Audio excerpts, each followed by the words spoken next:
and I'm hypnotized. You got it all wrapped up like sugar and spice. Night will come and she will take it all. But everything about you makes me crawl. Yeah.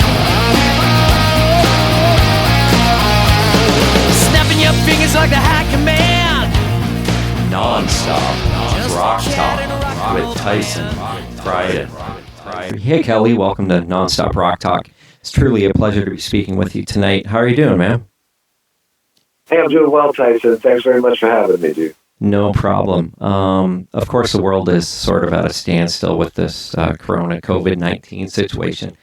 Yeah. I'm assuming you guys you're making the best of the situation. I mean, the LA Guns' new single "Crawl" has just been released, and the album "Renegades" is set to be released soon. So, with all that said, it appears you've been keeping fairly busy throughout this, I would assume. Yeah, totally keeping busy, and the record's done, recorded, mixed, ready to go. So we just released "Crawl," and we're don't have a date for the record release yet, but that's on Golden Robot Records. But that's coming, and it's just sitting in the vault, ready to go. But we're thinking about doing another single first before the record even. So and also doing the video. So we're trying to figure out if we can get that done.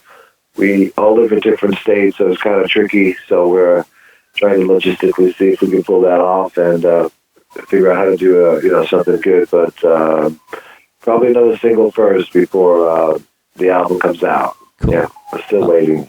Cool. In terms of the recording process, did you record together, or was it kind of a separate thing? No, actually, we were definitely recording together. Once we got the record deal, with Golden Robot, they wanted us to do the record like pretty quickly. Fortunately, we did, because we wouldn't be able to do it now, right? So yeah. We did it like the end of last year, and we want to make sure it was going to be a good record. So we figured out if we could really do it. I mean, just because you get a record deal doesn't mean you want to just throw out anything. I felt like there's a lot riding on it. Yeah. So we all wrote some songs, and they had some songs that were already written, and we kind of took out the best 10. So yeah, there's 10 songs on the record with 2 ballads and 8 rockers. Cool. And we just picked the best 10, and we all met in LA, and we did 2 days of rehearsals, and went into the studio for 7 days and laid it all down as best we could with that time frame and that budget. Yeah, the big budgets are gone, man. You don't have much in the studio anymore, so it's kind of guerrilla warfare. But everybody has to really do their homework and make sure that you know the parts. Yeah, and we were sending the tapes back and forth with Kurt and Scott, making sure everybody knew their parts, and Kurt's getting melody lines and stuff, and then we were pretty ready to go when we went in LA. So we jammed it out a couple of days, and it's done, ready to go. The artwork's done, and it's just sitting there waiting on life. Oh, that's cool. Is that has the album cover itself, has that been all decided yet, or is that still in the works as well? Yeah, no, I designed that, and it's done. I had to do. I did vinyl for America. I did. Here we go. Here's how it goes. You have to do a design for Australia for the vinyl and the CD, and then you have to redesign it for the rest of the world. ROW is called Rest of the World Packaging. So you have to do, 4 versions of it. So we have vinyl and CD hopefully coming out soon when the record, comes out. But all done, all spell checked, and 50 times, and just ready to go. Oh, that's awesome. I'm sorry, go ahead. If there's a typo on this record, I'll eat my hat. That's funny. I mean, I'm excited that when you said vinyl, because I'm a vinyl guy. Yeah. So So I'm excited Sure. to hear that on vinyl, man. That's awesome. And I mean, Golden Robot has kind of been doing the vinyl thing, which is cool. So, Yeah. I know they do. Yeah, I love it too. I'm super excited. I'd love to do like a picture disc or something, but we'll see how that goes down the line. Oh, that would be cool too. I mean, I love picture Yeah. discs as well. It's so cool just Yeah. to see that artwork, right? And especially since you saying you designed the artwork, to see that on a picture disc would be even that'd be Yeah. pretty cool, man. Yeah, already to see it anywhere is pretty cool, and I've gotten good feedback on it, so I'm happy. As soon as that we did this thing with Steve, I wanted to give us our own identity, so I redesigned the badge to give us our own kind of look, and Yeah. I always put everybody's name on there to make sure everybody knows who's in this version of the band, and try to keep it fair. Yeah, no, that's cool. I mean, I was lucky enough to catch you guys at M3 last year. Oh, cool. Yeah, which was awesome. I mean, that was one of the highlights for me of the weekend. It was, you guys are fantastic. Oh, thanks, man. Thank you. Yeah, I mean, kind of give me your thoughts leading up to that event. Like, that was pretty much the first show you've done in a long time. That's the first show I've done in 25 years, and the guys who run M3 are good friends with Steve, and the other guys didn't want to play M3, so for 3 years they asked Steve to put a version of the band together and come play, because they believed that they were fans that wanted to hear that, and that it would fit good with it's the same genre of music, the 80s thing, so it's a perfect fit for us to be there. With a lot of friends there and other bands and stuff that we all shared the experience with. So, finally he agreed that he would try to do it, but, he really had no vision of starting another LA Guns, but they asked him to do it. So he called me and asked me if I was interested in it. And I happened to be in a good spot in my life where my daughter was going to college and leaving the house. So I had some more free time now, and, to get a chance to play M3 and, possibly see what else the future would hold was really interesting. And, so we talked about it and made sure that, we did it right and that we could pull it off and that we have a legal right to do it. And, the rest just came from them. The record deal, everything came from M3. So I would say it was a successful show. And, it's given us kind of like, this life now again that I haven't had in a long time, and it's always had a good time playing and being out there during the heydays. So, I feel really blessed and fortunate to have another chance to do it again. So, we're ready. That's fantastic. So you hadn't been in that? Yeah, really, exactly. We're ready. So in that timeline, you hadn't really been playing at all, or did you play? Yeah, I played. I have a few friends that I jam with. Sometimes my friend has a barn in his backyard, and we'll just have a couple of beers and jam on acoustics, or we'll jam on electric sometimes and play. And I was teaching students for a while there. I had a bunch of students I was teaching bass to, and they ended up forming a band with some of the other guys, and they won the battle of the bands. Cool. So that was fun, and always had a guitar and a bass laying around the house. Not like I totally just shut everything out, but I just felt I had to do other things. I had a stepdaughter and then a daughter coming, so it was kind of like a different life was coming. So I just fell into that home life, and but I had just a good such a. Like LA Guns, it was constant for 10 years, It was constantly working the band and writing songs and touring and records and, rinse and repeat. Yeah. So I had a good amount at that time, and I was ready for a change. I was kind of burnt out, and I always thought it was important to be there with my kid, if I'm going to have a kid, to be there for them, and that's where my priorities were. That's fantastic. I mean, yeah, I'm a parent too, so I totally relate to what you're saying. Totally. Yeah. No, and I totally respect that, and I mean, that's a tough choice to make too. But I mean, for your family, you do what you have to do, right? Yeah, I've done all kinds of stuff too, but I had to, it really wasn't a tough choice. It was like just, sitting on a tour bus for hours and waiting for the show and that lifestyle, or knowing that I got a kid, without a father, it was a pretty easy choice. And, Good for you. I don't need that in my life. I mean, I enjoy the music and playing and that stuff. I don't really care about the celebrity or the fame or anything. I just kind of enjoyed the experience of meeting people out there and stuff. So that was great. But, so I'm happy to have another shot at it. Oh, that's fantastic. Back in the mid 2000s, I was at a Danger show and was chatting to Mike Pond. Oh yeah. And I actually, your name came up, and I had, this is like 2005, 2006, and I asked Mike, I said, what is Kelly up to? Because I knew you guys were friends, and he said, geez, and I said to him, I said, geez, I guess Kelly just isn't into going back to LA Guns. And Mike looked at me and he said, I don't think that to be true. I think he might be into it. He just, he kind of wasn't sure, but,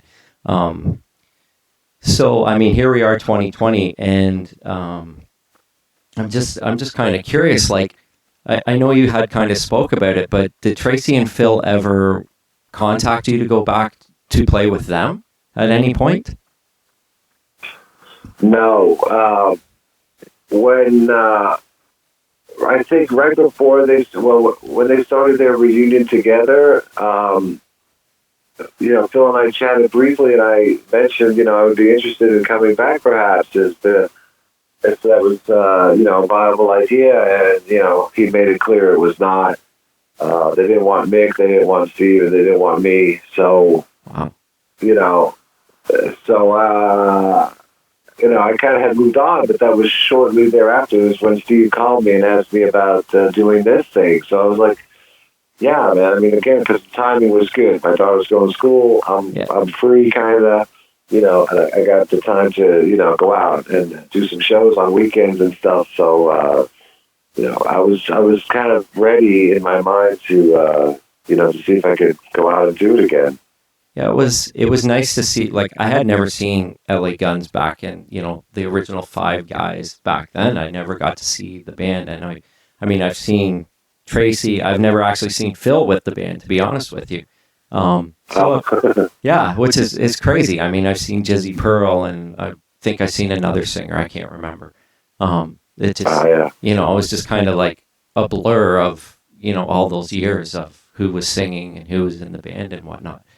But to see you up there, that was pretty cool. It was really cool. Thanks. And that was a lot of fun, man. Yeah.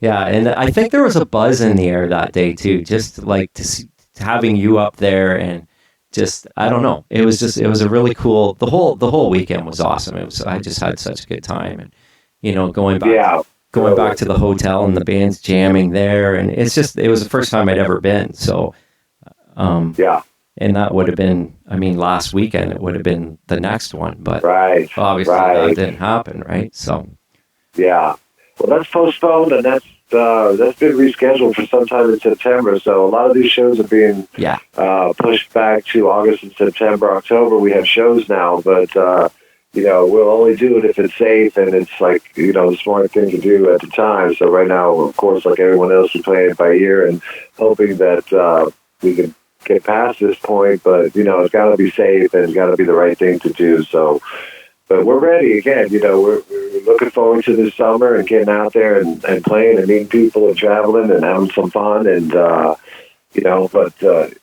it's out of our hands now. So, but we're looking forward to it. So we'll have to see. So. Yeah, I'm up in Toronto, so my biggest dilemma is that our border's shut off, and hopefully they're going to open it at some point. So if M3 happens and our border's not open, I'm not going, right? So. Right, you gotta go AWOL. Yeah, or maybe not come back for a while until they open it. Oh, man. I don't know, it's crazy, but it is what it is. It's crazy.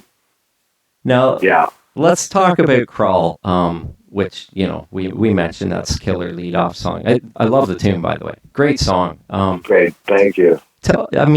In terms of the track, did you guys is that an indication of kind of what the album is going to sound like, or is it like, does it vary? Like you said, there's 2 ballads, 8 rockers. Is that kind of the direction of the album? Yeah, absolutely. Cool. Crawl's the first song I've written in 25 years, so I'm really happy with how it's being received, and happy to have a song come out. And but yeah, it definitely. I think the whole record has a vibe to it. We didn't become a death metal band, or we didn't become a thrash band or anything. We stayed in our wheelhouse and what LA Guns is known for is just some good hard rock and stuff. So we kept it light and fun, and we wanted to make sure it was moving. I didn't want to put out a mid-tempo, ballad heavy record, and I wanted to make sure that this record rocked. And so, yeah, it rocks from beginning to end. That's very exciting. Now, in terms of what Kurt did vocally, I mean, it's kind of hard to explain, but was there an expectation of like, okay, be yourself, or try and sound more like LA Guns, or how did you approach that? Oh, we totally approached it with a be yourself attitude and do it your way.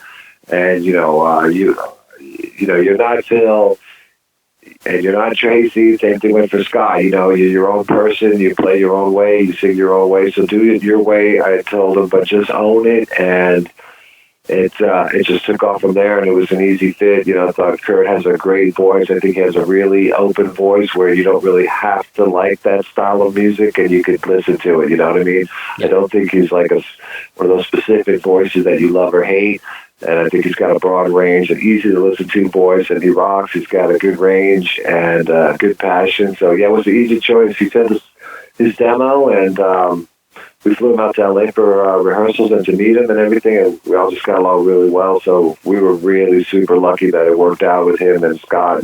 So I mean, again, there's not that much time. You could spend months looking for a singer or a guitar player, and audition hundreds of people. And we got super lucky that really the first two guys we thought of worked out perfectly. That's awesome. How did he feel like at the M3 being like the first gig and being the new singer in this version of LA Guns? Like, was he nervous, or was he just like, I'm going to go out and do this, and just be me? I definitely think he had good confidence about it. We're a team, and we're a band. We split everything four ways and keep it. Everything's we're all got a same share in the project. And I think that by the time that we hit the stage at M3, that he was confident enough to know that he could do it his way and pull it off, and it would sound good. And so I think we went in there pretty strong. I mean, that was the fourth time I ever met him, was on stage at M3, and that was our first show together. It was in front of thousands of people. So, you really take a chance. You want to make sure that all the parts are right, the starts and the stops are all in sync, and that we all know our stuff. So I think we were ready, though. We felt good about it. We did feel some pressure, of course. You don't want to go up there and suck, man. So you want to make sure that you know what you're doing. So really a lot of homework and a lot of practicing and a lot of communication, and that's the only way we were able to get through it. We just kept it raw and real and had a lot of fun with it. Oh, that's awesome. And I mean, you sang Nothing Better to Do at that gig, at that show as well, I believe. Yeah. That was cool, man. I take it you're not singing one on this album.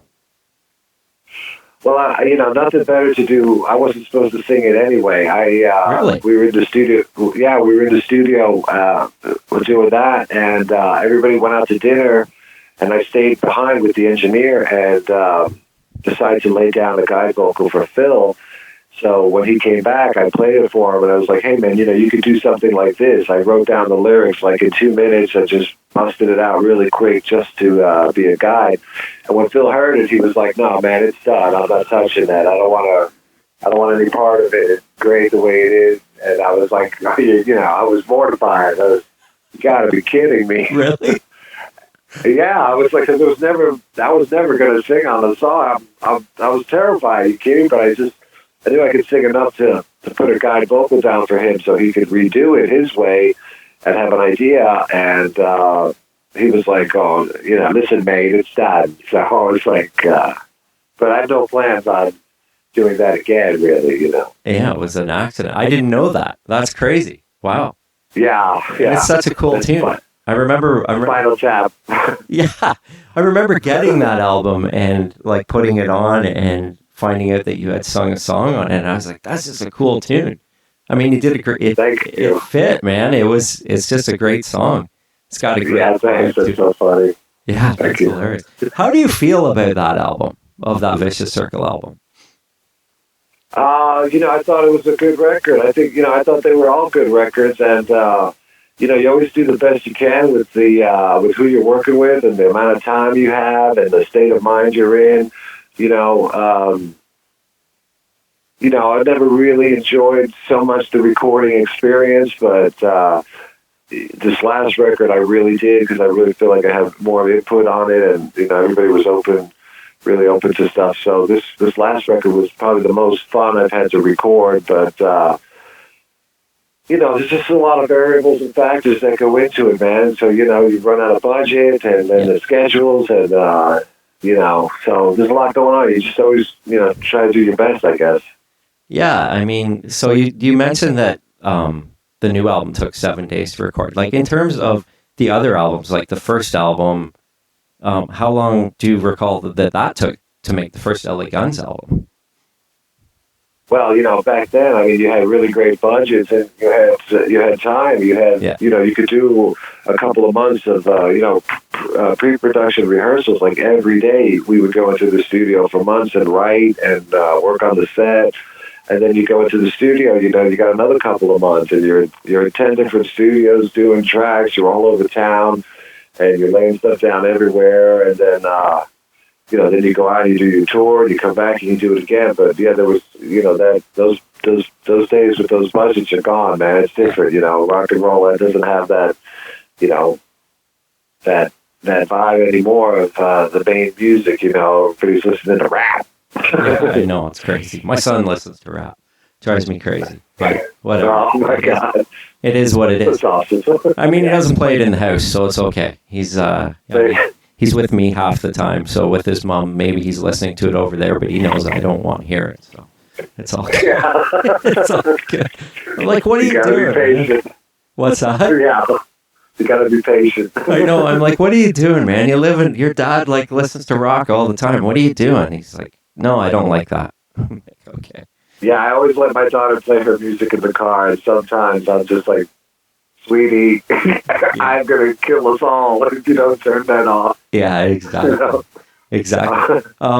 So, I mean, going way, way back, you started initially as you were a roadie for, I guess it'd be Mike's, like for Hot Shot, which was was that like the first version of it with Bruno and Steve, or was that later on? Yeah, no, that was the first version of it with Bruno and Steve. But I played a little bit in a couple little bands like before that, and jammed with some friends. And started to learn the bass and everything, and then I kind of fell out of it and got into. I met Steve one day, and he asked me if I was interested in roadieing for his band, and I was like, yeah, that sounds good. I was working at Goodyear Tires. I was like, 19 or something, and I'm 18, and I'm like, okay, man, get me out of here. So I went to, started roadieing with them, met all those guys, and we all got along really well at that time, too. So, and that was fun. So I did that for like 3 or 4 years, and then when they kind of stopped doing that, I picked up the bass again and decided to kind of like try to, be on stage, get into a band and try to find a good band and see where we could go with this, Okay. And then you were in Sweet Pain, right? Before you moved out to... And then I was in Sweet Pain. Yeah, that was an East Coast band too. And we put out one record, and, that was a fun project too, but, there were issues and stuff. And so that didn't last really long. And then I was in the band called Angels in Vain, and we were like a very glam style, Hanoi style. Oh yeah. We went to LA, and that's when we went to LA, and they all came back home after a few weeks, and I decided to stay, and I just stayed out there permanently, and I met Tracy, and then Nick, and Tammy from Faster Pussycat. I was I played with Faster Pussycat first, so I had my motorcycle accident, Yeah. and then I got a call from Tracy and joined LA Guns, and Were I was very fortunate. That's awesome. Were you in Faster Pussycat before they got their deal, or were you in the band when the deal happened?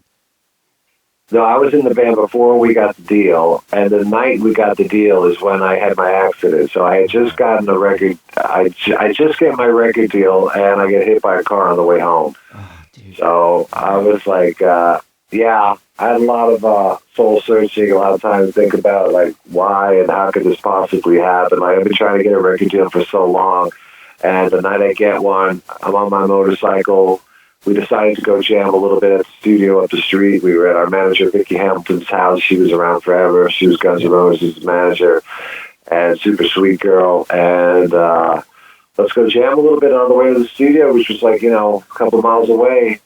Guy made a left turn in front of me, hit and run, and I broke my leg in 7 places. I had 10 surgeries. I almost lost it, and I had a real bad infection, and I was almost in the hospital for 3 months, so they had to move on, and, they came to visit me in the hospital, and, I wasn't going anywhere for a while. I mean, I was a mess. I was road rash. My whole left side was road rash, and my legs in 7 pieces, and it's all pinned and screws with these metal things around it, and I was like, oh my God.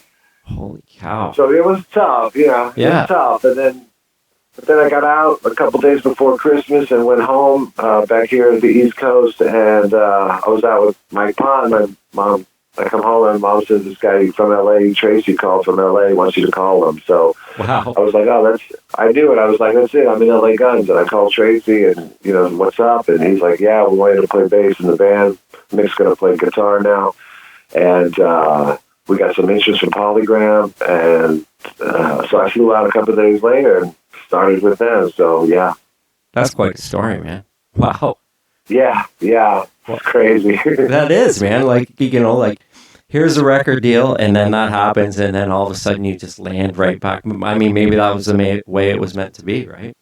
It's just, you never know. Yeah, I got to think like that, I guess. I don't know if whether destiny is in your hands or not, but... yeah, it was a tough period, but, I felt like there was a reason for it, and I just kind of tried to stay positive, and I knew that I wanted to get back to playing and get out of the hospital, so I tried to stay positive and get through these surgeries and operations as best I could, and just hopefully, get me out of here. I was like, I would call the doctor at home, and I was like, when can I have the next surgery? I got to get out of here. Yeah. So... it was tough, but it's okay. It worked out good. Well, I still got the leg, and I still ride, and we're still having fun. Yeah, no, that's great. Actually, getting back to the Hot Shot thing, Mike actually sent me a couple of those old Hot Shot stickers with the pink logo on it. I don't know if you recall those. I guess he still had some. He sent me a couple of those.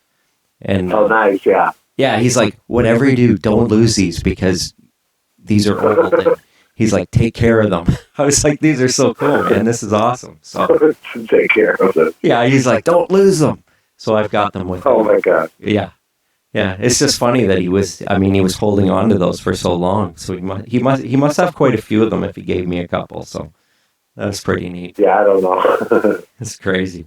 Anyways, Kelly, I want to thank you, man, and for joining me tonight. And I am pretty excited for the album. I can't wait to hear it. All right, well, thanks so much for having me, and you can check us out at laguns.net, the website where we post all the latest information, what we're doing, where we're going, what's coming up, so people can check that out, and Facebook as well, but I usually post the latest news on our website first, so your listeners can check that out, and right on. Thanks so much for having me, man, and take care of yourself. Stay safe. You too, Kelly. Have a good night, man. Thanks. Okay. Bye. Bye-bye.